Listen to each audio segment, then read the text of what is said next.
आज हम पढ़ने जा रहे हैं वो है ऑफिस बटन कमांड। कल सिर्फ हमने इनके नाम पढ़े थे, आज नाम से रिलेटेड इनकी डिटेल पढ़ते हैं। जैसे कि मैंने आपको बताया भी था कि आप इधर देख सकते हैं कल का डायग्राम, जिसमें जो new, open, save, save as, print, send जो सबसे ज़्यादा यूज़ की जाती है वो कमांड्स। अब इनको हम फुली डिटेल्स में पढ़ते हैं कि क्या होती है, कैसे यूज़ की जाती है। तो इस तरीके से देखिए आप कि ऑफिस बटन जिसके अंतर्गत है न्यू, इस कमांड की सहायता से इन्हें ब्लैंक बुक वर्क या फाइल खोली जा सकती है। खुलने वाली फाइल का नाम वर्कबुक फर्स्ट होता है। जब एक्सेल मेमोरी में लोड किया जाता है तो ब्लैंक वर्कबुक फाइल खुलती है, लेकिन इस कमांड द्वारा बार बार नई फाइल खोल सकते हैं। और नई फाइल्स को खोलने के लिए dialog box create new command चुनें। इसका प्रयोग करते हुए दी गई विभिन्न टेम्पलेट्स टाइप से किसी भी टाइप की को चुनकर उससे संबंधित वर्कबुक आसानी से तैयार की जा सकती है। इस डायलॉग बॉक्स में ब्लैंक वर्कबुक खोलने के लिए जनरल टैब चुनने के बाद वर्कबुक सेलेक्ट करें। सेलेक्ट करने के बाद क्रिएट कमांड लागू करें। MS एक्सेल में खुलने वाली प्रत्येक command workbook by default 3 worksheet खुलती है। प्रत्येक वर्कबुक में एक या एक से अधिक वर्कशीट इंसर्ट होती है। मैंने आपको बताया कि न्यू कमांड से क्या होगा, आपकी जो वर्कशीट है वो उसके अंदर अलग अलग शीट्स ओपन होगी। न्यू का मतलब यही है कि भाई कोई पुरानी फाइल है उसको डिलीट करके आप क्या कर रहे हो, नई फाइल को एंटर करवा रहे हो।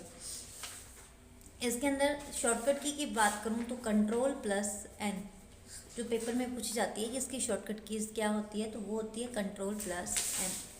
इसी प्रकार से जो कुछ इस तरीके से आपके पास सारा कंटेंट बुक में डायग्राम थ्रू बताया गया है, इसलिए मैंने कंप्यूटर का यूज़ नहीं किया है। तो आप देख सकते हैं कि देखिए आप यहाँ टेम्पलेट्स भी दिए हुए होते हैं, लाइक यूज़ कर सकते हैं। और आप न्यू पर क्लिक करके यहाँ क्रिएट ऑप्शन पे जाकर आप क्या कर सकते हैं, चीज़ों को कवर कर सकते हैं। नॉट जैसे नई फाइल को खोलने के लिए अगर आपको कीबोर्ड की सहायता लेनी होती है, तो मैंने आपको अभी बताया कि शॉर्टकट की Ctrl+N जो कंप्यूटर के कीबोर्ड पर आपको दिखाई देगी। इस प्रकार से आप न्यू वर्कबुक क्या कर सकते हैं, खोल सकते हैं। इसी प्रकार से ओपन, इस कमांड की सहायता से MS एक्सेल में पहले से बनी हुई जो फाइल होती है उसको ओपन कर सकते हैं। ओपन का मतलब क्या होगा, जैसे कोई फाइल है उसको वापस आप क्या कर सकते हैं, प्राप्त कर सकते हैं, तो वो ओपन कमांड का यूज़ किया जाएगा। ओपन के अंदर बहुत सारी जैसे फाइल्स कहाँ मिलेगी, डेस्कटॉप पर होगी या माई कंप्यूटर पे होगी, माई डॉक्यूमेंट्स में होगी, माई नेटवर्क में होगी, वो सारी चीज़ें भी आपको मैं यहाँ बता दूँ यहाँ शो की करवाई जाएगी। जिसके अंदर आप देखिए यहाँ फाइल का नाम डाल सकते हैं। बाय द वे मान लीजिए आपके पास फाइल तो है बट उसका नाम अगर आपके पास है तो फाइल का नाम भी डाल सकते हैं, या फिर इसको कैंसिल करना है कैंसिल कर सकते हैं। इस प्रकार से आप देखेंगे कि ओपन से फाइल का न्यू शुभारंभ हो जाएगा। इसी प्रकार से आगे देखिए आप जो कुछ इस तरीके से दिखाई देगा। इस डायलॉग बॉक्स में लुक इन बॉक्स में वह स्थान चुनें जहां फाइल रखी हुई है। इस फाइल को चुनने के लिए आइकन का प्रयोग एक स्टेप तथा एक लेवल ऊपर ले जा सकते हैं। फाइल नेम लिस्ट बॉक्स में फाइल का नाम टाइप करके आप ओपन कमांड का क्या कर सकते हैं, फाइल खुल सकती है। Ctrl+O इसकी शॉर्टकट की होती है। मैंने आपको बताया न्यू के लिए Ctrl+N और Ctrl+O ओपन करने के लिए यूज़ की जाती है। सेव, इस कमांड की सहायता से फाइल को क्या कर दिया जाता है, उसमें परिवर्तन होते हुए उसको सेव कर दिया जाता है। फाइल सेव करने का टारगेट यही होता है कि हमने जो डॉक्यूमेंट तैयार किया है, मान लीजिए मैंने कुछ चीज़ लिखी है, उसको टाइप किया है, अगर मैं उसको लंबे टाइम तक स्टोर करना चाहती हूँ तो वहाँ सेव कमांड का यूज़ किया जाएगा। उसकी शॉर्टकट की बात करूँ तो मैं Ctrl+S उसकी शॉर्टकट की होगी। सेव करने के लिए आपको जो एक्सटेंशन नेम होता है वो ध्यान रखना, .xlsx इसका डॉट एक्सटेंशन होता है, .xlsx ये इम्पोर्टेंट है भाई। इसका एक्सटेंशन नेम क्या होगा, .xlsx इसका एक्सटेंशन होता है, जिसमें आप फाइल का नाम डाल सकते हैं, फाइल को क्या कर सकते हैं, बाय डिफ़ॉल्ट जुड़ा सकते हैं।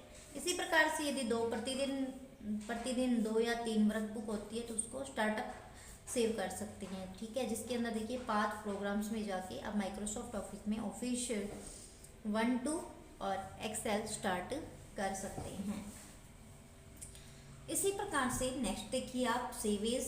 इस कमांड की सहायता से वर्कबुक फाइल में किए गए परिवर्तनों को किसी दूसरे स्थान पर तथा दूसरे नाम से या दूसरे फॉर्मेट में सेव किया जा सकता है। इस कमांड में सेव एज का मतलब क्या है कि हम कोई फाइल है उसको क्या कर रहे हैं, सेव एज कर रहे हैं, मतलब आप क्या कर रहे हैं, पुण्य है उसको किसी दूसरे स्थान पर, जैसे सेव की फाइल है उसको किसी और स्थान पर आप क्या कर रहे हैं, सेव कर रहे हैं, उसका फॉर्मेट तैयार कर रहे हैं, तो सेव एज का यूज़ किया जाएगा। इसमें फाइल का कोई इतना प्रभाव नहीं पड़ेगा वैसे। इसी प्रकार से प्रिंट का मतलब यही है, देखिए मैं आपको पढ़ा रही हूँ जो सॉफ्ट कॉपी पे नहीं है बल्कि हार्ड कॉपी पे है। मतलब क्या है, उसका कागज़ जो आपको दिख रहा है वह है। कंप्यूटर पे अगर मैं एकदम करवाती ये चीज़ तो आप कहते हैं मैडम ये सॉफ्ट कॉपी है, तो ये प्रिंटर की बहुत आवश्यकता होती है। जैसे मान लीजिए मुझे ये बुक है, इसका प्रिंट निकालना है तो मुझे प्रिंट कमांड का यूज़ करना होगा। Ctrl+P इसकी शॉर्टकट की होती है। लगभग जो एग्ज़ाम होते हैं वहाँ शॉर्टकट कीज ज़्यादा से ज़्यादा पूछी जाती है, तो आप इस चीज़ को देख सकते हैं। प्रिंट करने के लिए आप क्या कर सकते हैं, प्रिंटर आपको चाहिए होता है, कोई भी प्रिंटर है जिसका क्या करना है, आपको उस प्रिंटर की सहायता से आप प्रिंट निकाल सकते हैं। इस कमांड की सहायता से यह कमांड लागू करने के लिए प्रिंट क्षेत्र नाम आप अपना जैसे कि प्रिंट एरिया है वो नाम डाल सकते हैं। प्रॉपर्टीज़ में जाके सेटिंग कर सकते हैं। बाई द वे मान लीजिए आपको ये 4 साइज़ होता है, लीगल साइज़ होता है, ठीक है, ये 5 होता है, ये 6 होता है, 7 होता है। ये जो साइज़ है ये डिसाइड की हुई है, जो भी पेज आपने लिया है उस पे उसका यूज़ करते हुए आप, जैसे आपका सैमसंग का प्रिंटर है तो सैमसंग पे जाके आप क्लिक करके वहाँ निकाल सकते हैं। इसी प्रकार की किसी का HP का प्रिंटर है तो HP का यूज़ कर सकते हैं। इसी प्रकार से आप देखेंगे नेक्स्टली इधर देखिए, देखिए प्रॉपर्टी आपके पास सारी चीज़ मैं डायग्राम के थ्रू दिखा पा रही हूँ, जो आप चीज़ें क्लियरली देख पा रहे हैं। ये देखिए थोड़ा रिव्यू करके थोड़ा सा जूम करके मैंने आपको दिखाया कि देखिए प्रिंट की जब आप बात करेंगे तो नाम है प्रिंटर का, प्रॉपर्टी है, फाइंड है, स्टाइल है, वो टाइप है, वो कहाँ यूज़ किया जा रहा है, ये सारा सिस्टम आपको कहाँ मिलेगा, कंप्यूटर पे मिलेगा। जैसे ऑल पर जाकर आप क्या कर सकते हो, बहुत सारे पेज क्रिएट कर सकते हैं, मतलब पेज ले सकते हैं। अगर एक पेज भी लेना हो, नंबर ऑफ कॉपी लगा के कितने पेज की कॉपी निकालनी है, सिलेक्शन यूज़ करके प्रिंट यूज़ कर सकते हैं। इंटर वर्क बुक है, एक्टिव शीट है, वो शीट जो खुलनी है वो। प्रॉपर्टी का ओरिएंटेशन साइज कर सकते हैं, पेज ओरिएंटेशन सबसे इम्पोर्टेंट रहता है। जो लैंडस्केप एंड पोर्ट्रेट का क्वेश्चन हमेशा हर एग्जाम में आता है तो वो बात आप नोटिस करिए। इसी प्रकार से आगे देखिए आप क्विक प्रिंट। इस कमांड की सहायता से वर्कशीट को सीधे ही प्रिंटर के साथ क्या कर दिया जाता है, प्रिंट करने के लिए भेज दिया जाता है, क्विकली प्रिंटर किया जाता है। इसमें प्रिंटर ऑप्शन का सिलेक्ट नहीं कर सकते हैं। प्रिंट प्रीव्यू आप क्या कर सकते हैं, जिस पेज को आपने प्रिंट किया है, प्रिंट कमांड डाली है तो उस पर क्या कर सकते हैं, उस कमांड को प्रिंट करके आप देख भी सकते हैं, जैसे आपका प्रिंट कैसा निकलेगा। क्योंकि एक्सेल की बात करें तो वो कुछ इस तरीके से, जैसे MS वर्ड के अंदर तो क्या है, पेज आप प्रिंट करते हैं वैसा का वैसा निकलता है, पर इसके अंदर रो एंड कॉलम बहुत ज़्यादा होते हैं, जिसकी वजह से हो सकता है कि आपको मैडम आपको ओके समझने में प्रॉब्लम हो रही है। तो वो कुछ इस तरीके से प्रिंट प्रीव्यू पे जाके आप देख सकते हैं कि मेरा जो A4 पेज है वो किस तरीके से दिखाई देगा। इसी प्रकार से आगे चलें, सेंड टू। इस कमांड की सहायता से वर्कशीट में आप क्या कर सकते हैं, ईमेल द्वारा मेल फैक्स के साथ जोड़कर ईमेल यूज़ कर सकते हैं।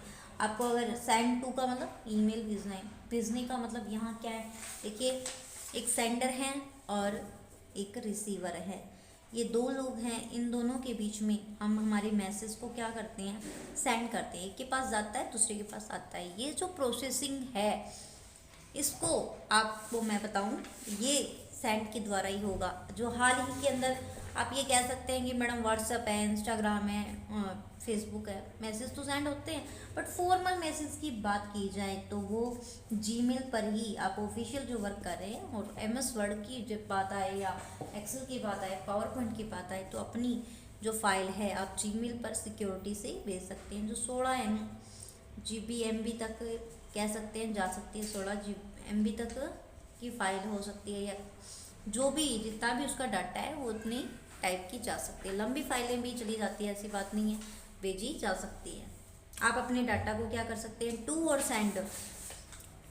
और सेंड, जिसमें बीसीसी की फुल फॉर्म, सीसी की फुल फॉर्म हमेशा एग्जाम में पूछी जाती है। फुल फॉर्म्स का कंप्यूटर में बहुत इम्पोर्टेंट रोल रहता है, मैं आपको बता दूं, क्योंकि कंप्यूटर्स के अंदर ये क्वेश्चंस हमेशा पूछे जाते हैं कि कौन सी क्या शॉर्टकट की है। एक तो शॉर्टकट की बहुत इंपॉर्टेंट रहती है हर एग्ज़ाम के लिए। अगर आप सिर्फ कंपटीशन के बच्चे हैं तो आपको मैं बता दूं कि ये सारी चीज़ें आपके थ्योरेटिकल काम आती है, प्रैक्टिकल काम नहीं आती है।